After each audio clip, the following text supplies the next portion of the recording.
Hey guys, it's Shortcakey. How you doing? Hope you're doing good. Thought I'd do another creepypasta for y'all.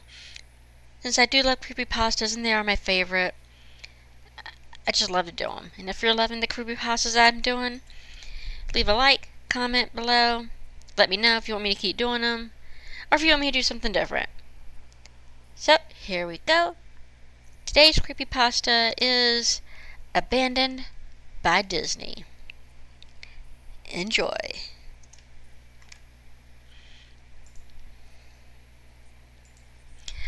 Some of you may have heard that the Disney Corporation is responsible for at least one real live ghost town.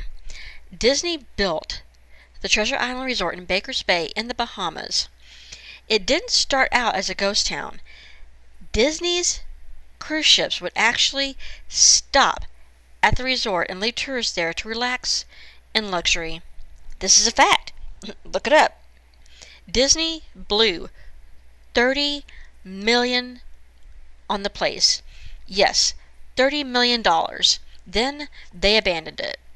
Disney blamed the shallow waters, too shallow for their ships to safely operate, and there was even blame cast on the workers, saying that since they were from the Bahamas, they were too lazy to work a regular schedule. That's where the factual nature of their story ends. It wasn't because of sand, and it obviously wasn't because foreigners are lazy. Both are convenient excuses. I sincerely doubt for those reasons were legitimate. Why don't I buy the official story? Because of Mowgli's Place. Near the beachside city of Emerald Isle in North Carolina, Disney began construction of Mowgli's Place in the late 1990s. The concept was a jungle-themed resort with a large palace in the center of the whole thing. If you're unfamiliar with the character Mowgli, then you might better remember the story, The Jungle Book. If you haven't seen it anywhere else, you know it as the Disney cartoon from decades past. Mowgli is an abandoned child in the jungle, essentially raised by animals and simultaneously threatened and pursued by other animals. Mowgli's palace was a controversial undertaking from the start.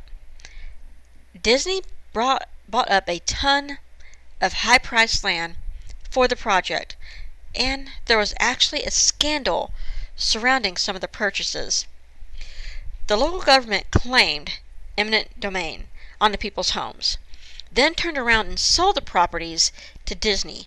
At one point, a home that had just been constructed was immediately condemned with little to no explanation. The land grabbed by the government was supposedly for some fictional highway project. Knowing full well what was going on, people started calling it Mickey Mouse Highway. Then there was the concept art. A group of stuffed shirts from the Disney company actually held a city meeting. They intended to sell everyone on how lucrative this project was going to be. When they showed the concept art, a gigantic Indian palace surrounded by jungle, staffed with men and women in loincloths and tribal gear, well, suffice it to say, everyone flipped out. One member of the crowd tried to storm the stage, but he was quickly subdued by security after he managed to break one of the presentation boards over his knee. Disney took that community and essentially broke it over its knee as well. The houses were razed, the land was cleared, and there wasn't a damn thing anyone could do or say about it. Local TV and newspapers were against the resort at the beginning, but some insane connection between Disney's media holdings and the local venues came into play, and their opinions turned on a dime. So, anyway, Treasure Island, the Bahamas, Disney sunk those millions in, and then they split. The same thing happened with Mowgli's palace. Construction was complete. Visitors actually stayed at the resort. The surrounding communities were flooded with traffic and the usual annoyances associated with an influx of lost and irate tourists. Then it just all stopped. Disney shut it down and nobody knew what to think. But they were pretty happy about it. Disney's loss was pretty hilarious and wonderful to a large group of folks who didn't want any part of this in the first place. I honestly didn't give the place another thought since I heard it closed over a decade ago. I lived 4 hours from Emerald Isle, so I really didn't experience any of it firsthand. Then I read an article written by someone who had explored the Treasure Island resort. He posted a whole blog about all the crazy stuff he found there. Stuff just left behind. Things smashed, defaced, probably ruined by the disgruntled former employees who had lost their jobs. Hell, the locals from all around probably had a hand in wrecking that place too. People there just as angry about Treasure Island as folks here did about Mowgli's palace. There were also rumors that Disney had released their aquarium stock to the local waters when they closed, including sharks. Who wouldn't want to take a few swings at some Disney merchandise after that? Well, what I'm getting at this blog about Treasure Island got me thinking. Even though many years had passed since its closing, I figured it might be cool to do some urban exploration at Mowgli's palace. Take some photos, write about my experience, and probably see if there was anything I could take home as a memento. I'm not going to say I wasted no time getting there, because honestly, it took me another year after I first found that Treasure Island article to get around to going up to Emerald Isle. Over the course of that year, I did a lot of research on the Palace Resort. Or rather, I tried to.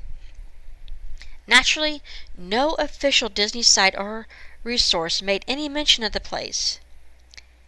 That had all been scrubbed clean. Even odder, however, was that nobody before myself had apparently thought to blog about the place or even post a photo. None of the local TV or newspaper sites had one word about the place, though that was to be expected since they all had swung Disney's way. They wouldn't be out there showing off their embarrassment, you know. Recently, I learned that corporations can actually ask Google to remove links from search results. Basically, for no good reason. Looking back, it's probably not that nobody spoke of the resort, but rather their words were made inaccessible. So, in the end, I could barely find the place. All I had to go on was an old map I received in the mail back in the 1990s. It was a promotional item sent out to people who had recently been to Disney World. And I guess since I had been there in the late 80s, that was recent. I didn't really intend to hang on to it. It just got shoved in with my books and comics from my childhood. I'd only remembered it months into my research, and even then it took me another few weeks to locate the storage bin my parents had shoved it all into. But I did find it. Locals were no help, as most were transplants who had moved to the beach in recent years, or old residents who just sneered at me the second I asked, "Where do I find Mowgli's Oh. The drive took me through an inordinately long corridor of overgrowth. Tropical plants that had run rampant and had tried to reclaim the land. I was in awe when I reached the front gates of the resort. Tremendous, monolithic wooden gates whose supports to either side looked like they must have been cut from giant sequoias. The gate itself had been gouged in several places by woodpeckers and eaten away at the base by burrowing insects. Hanging on the gate was a sheet of metal, a random scrap with hand-painted letters scrawled in black. It read, "Abandoned by Disney." Clearly the handiwork of some past local or an employee who wanted to make some small protest. The gates were open enough to walk through, but not drive. So, grabbing my digital camera and the map, whose flip side showed a layout of the resort, I set off on foot. The inner grounds of the place were just as overgrown as the entryway. Palm trees stood indented and ragged among the piles of their own coconuts. Banana plants similarly stood in their own stinking, bug-riddled refuse. There was this sort of clash between order and chaos, as carefully planted rows of perennial flowers mixed with obnoxious tall weeds and stinking blackened mushrooms. All that remained was any outdoor structures were broken, rotting wood and various charred bits of unidentifiable material. What was most likely an information booth or an outdoor bar was now simply a pile of assorted debris chopped up by past vandalism and ravaged by weather. The most interesting thing on the grounds was a statue of Baloo, the friendly bear from the Jungle Book, which stood in sort of a courtyard in front of the main building. He was frozen in a jovial wave toward no one, staring into empty space with a silly, toothy grin as a bird poop-covered whole swaths of his fur and vines ensnared his platform. I approached the main building, the palace, only to find the outside of the building covered in graffiti where the original paint hadn't peeled and chipped away. The front doors weren't just open, they had been taken off their hinges and were stolen.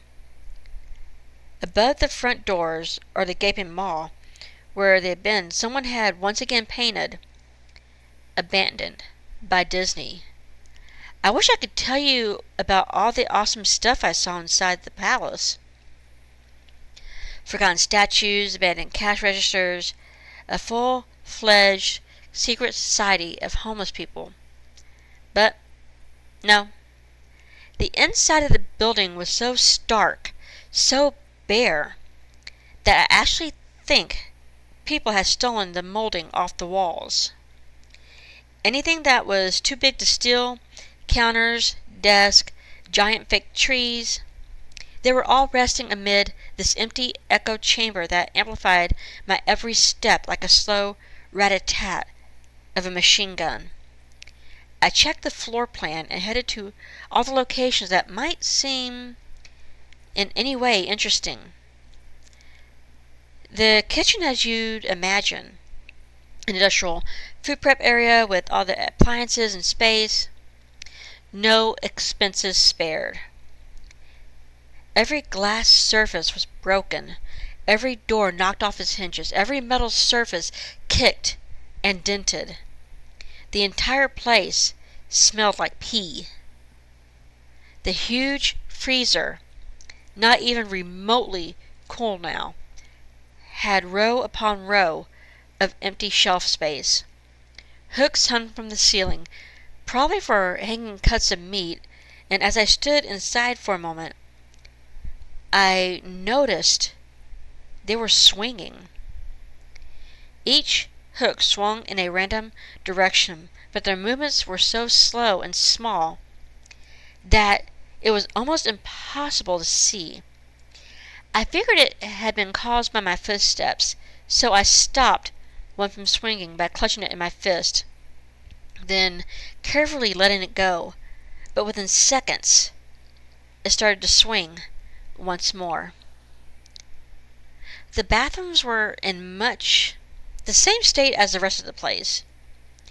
Just like the Treasure Island Resort, someone had methodically smashed each porcelain commode with coconuts and other implements. There was about a half-inch of rancid, stinking, stagnant water on the floor, so I didn't stay there very long. What's odd is that the toilets and sinks and the bidets in the ladies' room, yes, I went there, all dripped, leaked, or just ran freely. It seemed to me that they should have shut off the water long ago. There were plenty of rooms in the resort, but naturally I didn't have time to look through them all. A few I didn't peer into were similarly wrecked, and I didn't expect to find anything there. I thought there were actually a television or radio in one room, as I really think I heard a quiet conversation coming out. Though it was like a whisper, probably my own breathing, echoing in the silence, or just another case of the sound flowing water playing tricks on the mind. This is what it sounded like. I didn't believe. A short, unknown reply. I didn't know that. I didn't know that. Your father told you. Unknown reply. Or possibly just weeping. I know that sounds ridiculous. I'm just telling you what I experienced. Why, I thought there might have been something running in that room. Or worse, some vagrants who had holed up there and probably would have knifed me. At the front doors of the palace again, I figured I hadn't found anything of note and had waited to trip up. As I looked out the door, I noticed something interesting in the courtyard that I had apparently missed. Something that would have given me at least one thing to show for all my trouble, even if it was just a photograph. There was a lifelike statue of a python, maybe 80 feet long, coiled up and sunning itself on a pedestal right in the center of the area. It was almost time for the sun to start setting, so the light fell onto the object in the perfect way for a photograph. I approached the python and snapped a photo. Then I stood on my toes and snapped another. I moved closer again to get the detail of its face. Slowly, casually, the python lifted its head, looked directly into my direction, into my eyes, turned, and slithered off the pedestal across the grass and into the trees. All 80 feet of it. Its head long disappeared into the woods before its tail even left the sunning spot. Disney had released all their exotic animals onto the grounds. Right there on my floor-plan map was the reptile house. I should have known. I read about the sharks at Treasure Isle, and I should have known they'd done this. I was dumbfounded. I was utterly stupefied. My mouth must have been hanging open for the longest time before I came back down to earth and snapped it shut. I blinked a few times and backed away from where the snake had been, back toward the palace. Even though it was totally gone, I wasn't taking any chances and backed my way into the building. I took a few deep breaths and slaps to my own face to get myself right in the head again. After that, I looked for a place to sit down, as my legs were feeling a bit like jelly at this point. Of course, there was no place to sit down unless I wanted to recline in the broken glass and dead leaf carpet, or haul myself up onto a desk of questionability reliability. I had seen some stairs near the palace lobby and decided to go have a seat there until I felt better. The staircase was far enough away from the front of the building to relatively clean, save for a startling accumulation of dust. I pulled a wedge of metal off the wall, once again painted with the "Abandoned by Disney" motto I become accustomed to. I placed the wedge on the stairs and sat on it to keep at least somewhat clean. The stairway led downward below ground level, using my camera flash as sort of an improvised flashlight. I could see that the staircase ended in a metal mesh door with a padlock. A sign on the door, a real sign, read, "Mascots only. Thank you." This perked up my spirits a little bit, for two reasons. One, a mascots only area would have definitely had some interesting stuff back in the day. Two, the padlock was still in place. Nobody had gone down there. Not the vandals, not the looters, nobody.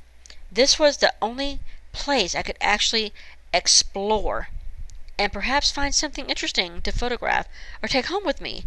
I had come to the palace essentially agreeing with myself that it was okay to take anything I wanted because, hey, it was all abandoned. It didn't take much force to bust the lock.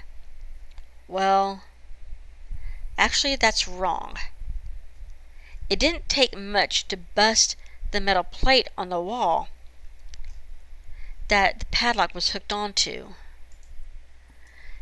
Time and decay had done most of the work for me, and I was able to bend the metal plate enough to pull the screws out of the wall.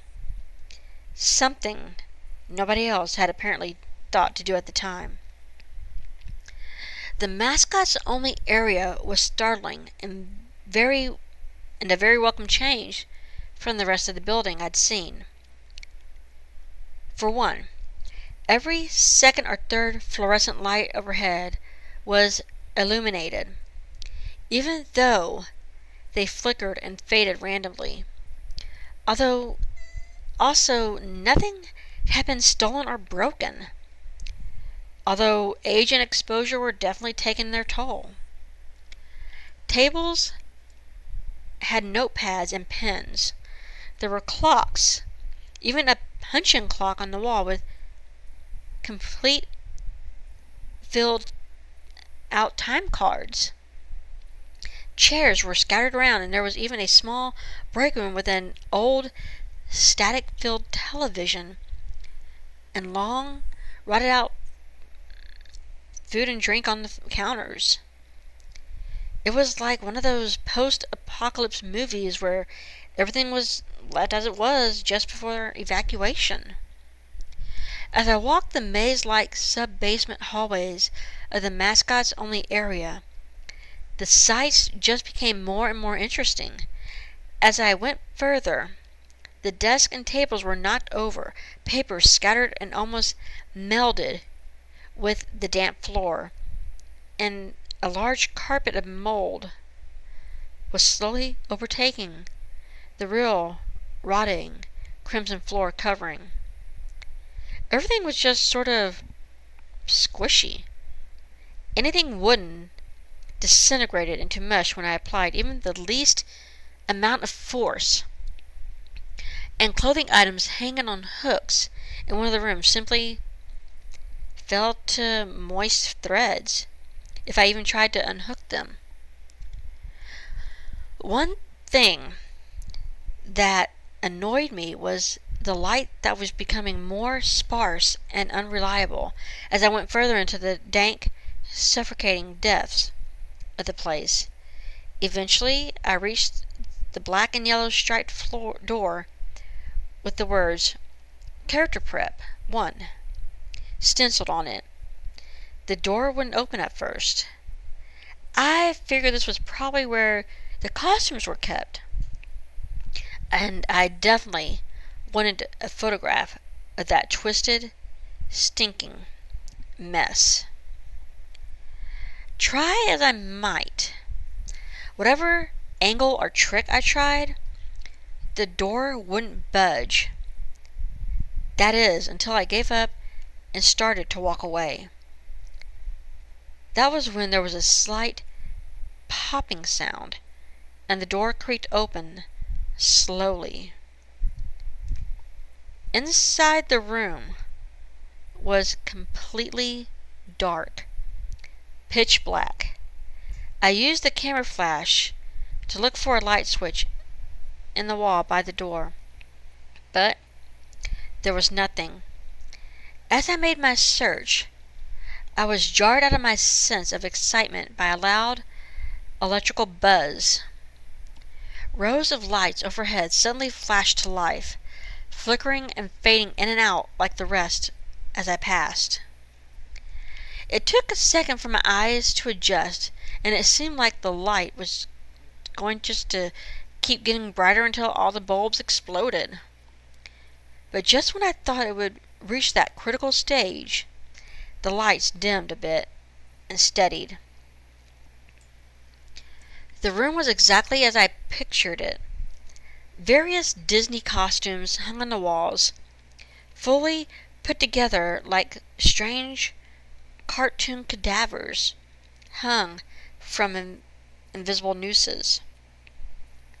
There was an entire rack of loincloths and native clothes on hangers towards the back.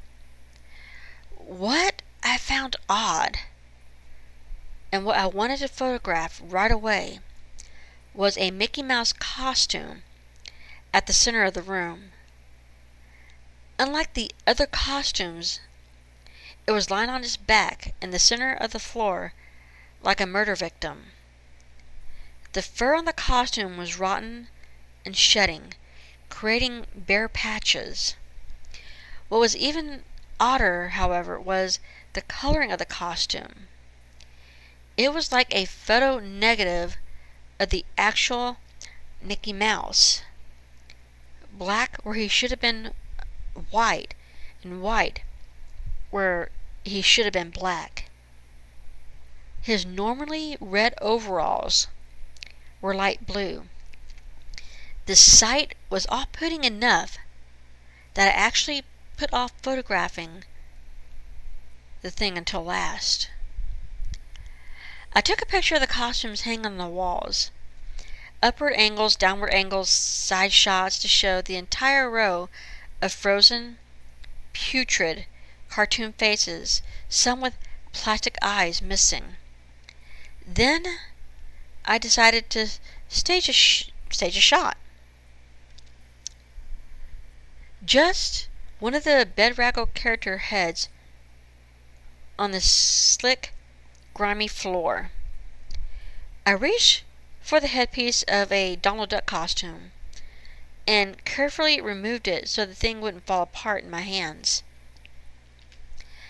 As I looked into the face of the wide-eyed, moldering head, a loud, clattering sound made me jump with fright. I looked down at my feet, and there, between my shoes, was a human skull. It had fallen out of the mascot head and shattered into pieces at my feet. Only the empty face and lower jaw remained, staring up at me. I dropped the Donald Duck head immediately, as you'd expect, and moved for the door. As I stood in the doorway, I looked back to the skull on the floor. I had to just take a picture of it, you know? I had to, for any number of reasons that may seem silly, but only if you don't think it through. I'd need proof of what happened, especially if Disney was going to somehow make this go away. I had no doubt in my mind, right from the start, that even if it was just gross negligence, Disney was responsible for this. That's when Mickey,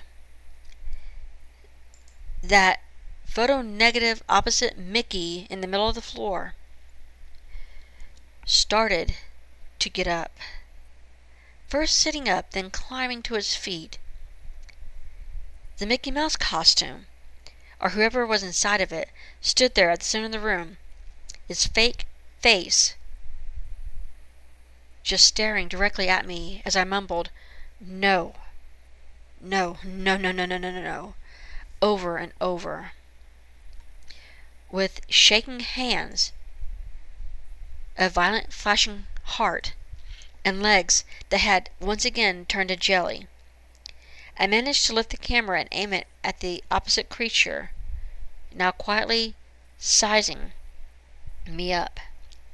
The digital camera's screen displayed only dead pixels in the shape of the thing. It was a perfect silhouette of the Mickey costume. As the camera moved in my unsteady hands, the dead pixels spread, marring the screen wherever Mickey's outline moved to. Then the camera went dead, went blank and quiet and broken. I raised my eyes once again to the Mickey's costume. "Hey," it said in a hushed but perfectly executed Mickey Mouse voice. "Want to see my head come off?"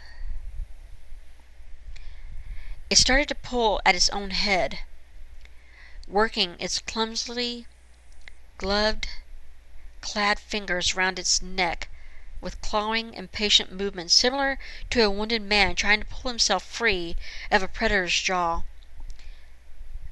As it worked its digits into its neck, so much blood, so much thick, chunky, yellow blood. I turned away as I heard a sickening tearing of cloth and flesh. I only cared about getting away. Above the doorway outside this room, I caught a glimpse of the final message that had been clawed into the metal with bone or fingernails. "Abandoned by God." I never got the pictures out of the camera. I never wrote the blog entry about it. After I ran out from that place, fled for my sanity, if not my very life, I knew why Disney didn't want anyone to know about this place. They didn't want anyone like me getting in. They didn't want anything like that getting out. Well, guys, I hope y'all enjoyed. Follow me on Twitter and Instagram. Don't forget to leave a like, comment, and subscribe. Love you guys. Smooches and hugs. Mwah.